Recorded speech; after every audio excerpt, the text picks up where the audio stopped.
Kia ora mai tātou, tēnā tātou katoa, members, the House is resumed.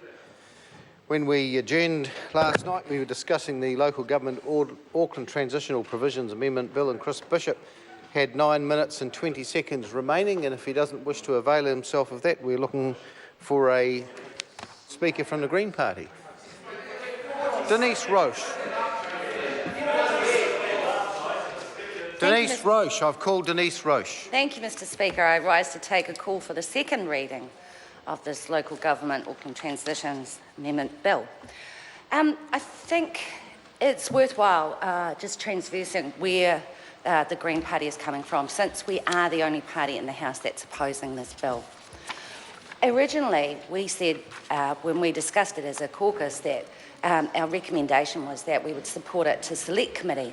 And we were quite keen to support it to Select Committee, because in the Select Committee process, that's where we hear from the experts, that's where we hear firsthand from Auckland Council about how this bill would impact on them and the pros and cons of it. We would have the Parliamentary Council Office, they would devise the bill itself for us, pick up any mistakes, and we would have the opportunity to deliberate and discuss with each other what we thought were the pros and cons, maybe be able to make some amendments if that was worthwhile, and it would be the true spirit of democracy, because what I've found is that it's in that Select Committee process when members from all sides of the House are actually interacting with each other that we actually see true democracy in action. It's also that submission process which is where we involve our citizenship in the democratic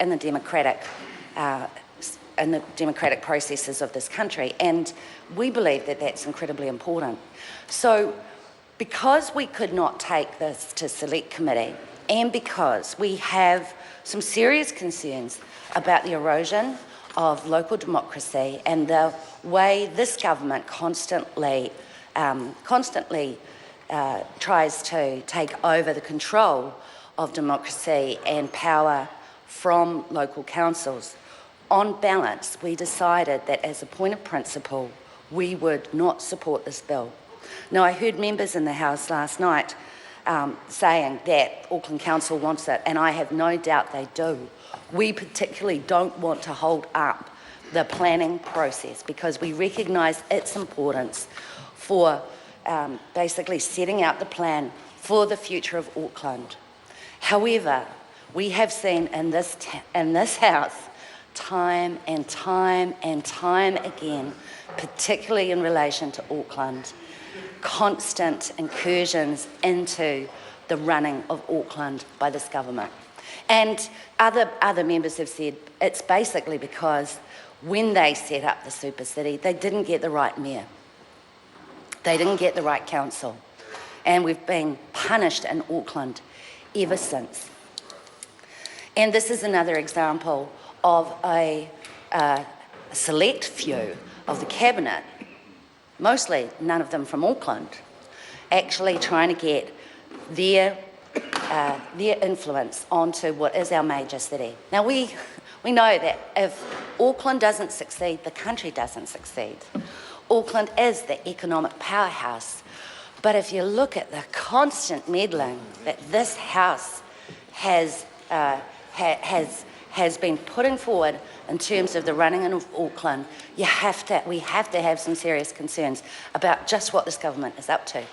So since 2009, there have been 16 separate pieces of legislation dealing with the governance of Auckland. What does it tell you? It tells us that there has been a constant barrage from this government about who runs Auckland and how it is run.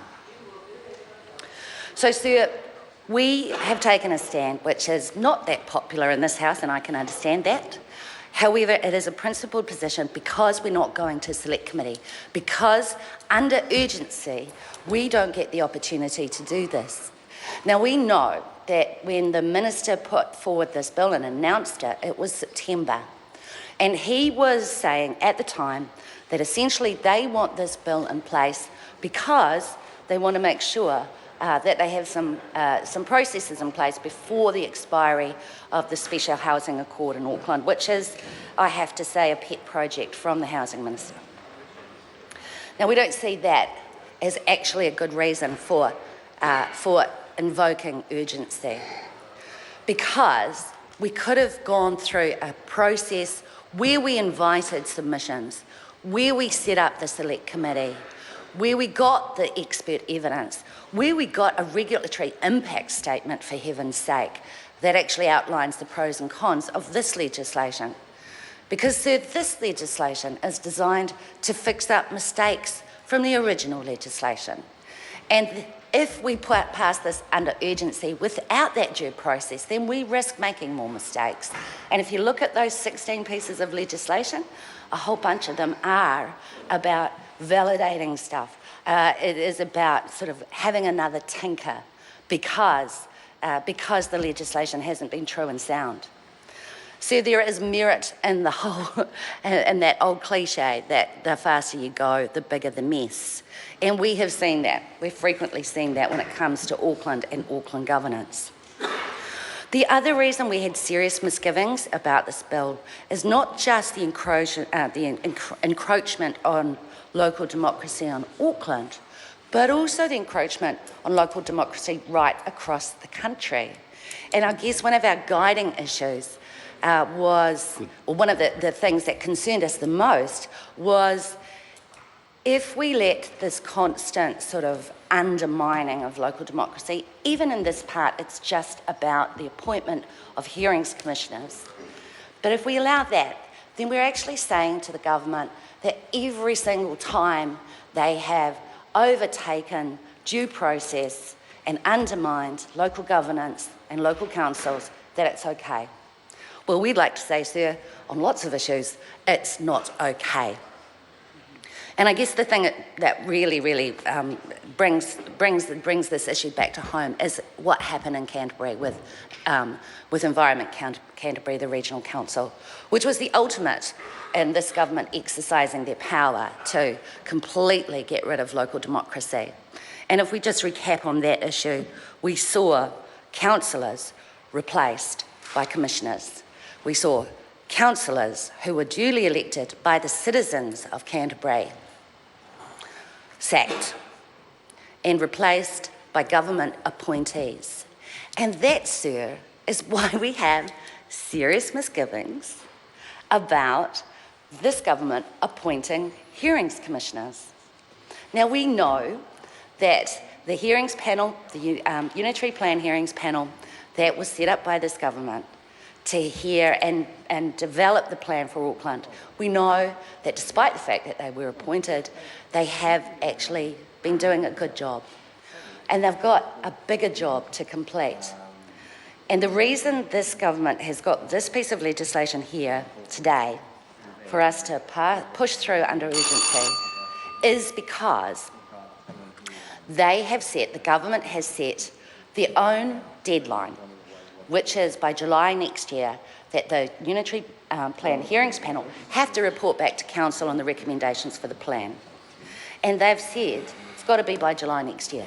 Now, there is absolutely no reason no real reason for that to happen. They're arbitrarily choosing a deadline in order to put pressure on a unitary plan process, which is, again, a democratic process, and we know it's democratic because there's over 5,000 submissions still to be heard. But if you speed up that process, then what gets lost? And sir, the unitary plan is far too important for us to have a process that's lacking in democratic principles. So by the government setting an arbitrary date, we're actually starting to erode democracy in another way. Sir, we will be opposing the bill, and we are the only party in the House that is opposing the bill, but we are doing it because of the constant encroachments on the democratic processes and principles in Auckland. Thank you.